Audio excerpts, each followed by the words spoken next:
മക്കളെ ഖലീഫ മൂവി കണ്ടു. ചെറിയൊരു നിരാശയുണ്ട്. നിരാശ വേറൊന്നുമല്ല. നാട്ടില് ഫ്രണ്ട്സിന്റെ കൂടെ ആർമാദിച്ച് കാണാൻ പറ്റിയില്ല എന്നുള്ള ഒരു നിരാശയുണ്ട്. അമ്മാതിരി പടം. അന്യായ പടം. Peak theatre experience. വൈശാഖിന്റെ ഡിറക്ഷൻ. കിടിലൻ മേക്കിംഗ്. ഒരു രക്ഷയല്ല പടം. ഭയങ്കരമായിട്ട് ഇഷ്ടമായി. തുടക്കം മുതൽ ടിൽ എൻഡ്. ജെയ്ക്സ് ബിജോയ് കത്തിക്കലാണ്. അമ്മാതിരി ബാക്ക്ഗ്രൗണ്ട് സ്കോറാണ് പടത്തിന് കൊടുത്തിരിക്കുന്നത്. കിടിലനായിട്ടുണ്ട്.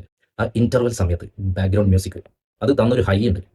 അവിടെ ഇന്ദ്രൻ ചേട്ടൻ്റെ ഒരു ഡയലോഗും ഒരു പീക്ക് ഫസ്റ്റ് ഹാഫ് ആയിരുന്നു. സെക്കൻഡ് ഹാഫിലേക്ക് വരുമ്പോൾ ആ വൈബ് അങ്ങനെ നിലനിർത്തിക്കൊണ്ടിട്ടുള്ള ഒരു കിഡിലൻ സെക്കൻഡ് ഹാഫും. ടെക്നിക്കൽ സൈഡ് എല്ലാം ടോപ്പ് നോച്ച് ആണ്. മേക്കിംഗ്, എഡിറ്റിംഗ്, കളർ ഗ്രേഡിംഗ്, മ്യൂസിക്കാണ് ഇതിന്റെ ഒരു മെയിൻ എന്ന് വേണം പറയാം. അമ്മാതിരി കത്തിക്കലാണ് ജെയ്ക്സ് ബിജോയ് കത്തിച്ചിരിക്കുന്നത്. പൃഥ്വിരാജ് എൻ്റെ അമ്മോ കിഡിലൻ ലുക്ക്. പുള്ളീനെ ആ സ്ക്രീനിൽ ഇങ്ങനെ കണ്ടുകൊണ്ടിരിക്കാൻ തന്നെ ഒരു പ്രത്യേക വൈബ്. പൃഥ്വിരാജിന്റെ സ്റ്റൈല്, സ്വാഗ്, സ്ക്രീൻ പ്രസൻസ് എല്ലാം കിടും ഗംഭീരം.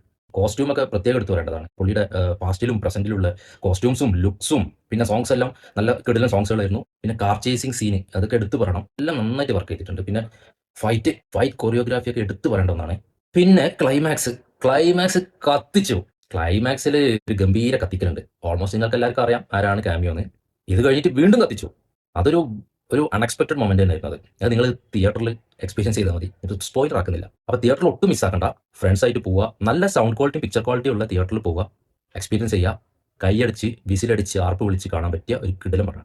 കുറേ നാളുകൾക്ക് ശേഷം ഒരു പക്ക മാസ് ആക്ഷൻ സ്റ്റൈലിഷ് പടം കണ്ടൊരു ഫീൽ. യെസ്, അത് തന്നെയാണ്. 100% സാറ്റിസ്ഫൈഡ്. അപ്പോൾ ശരി. അപ്പോൾ നാളെ ബത്ലഹേം കുടുംബ യൂണിറ്റ്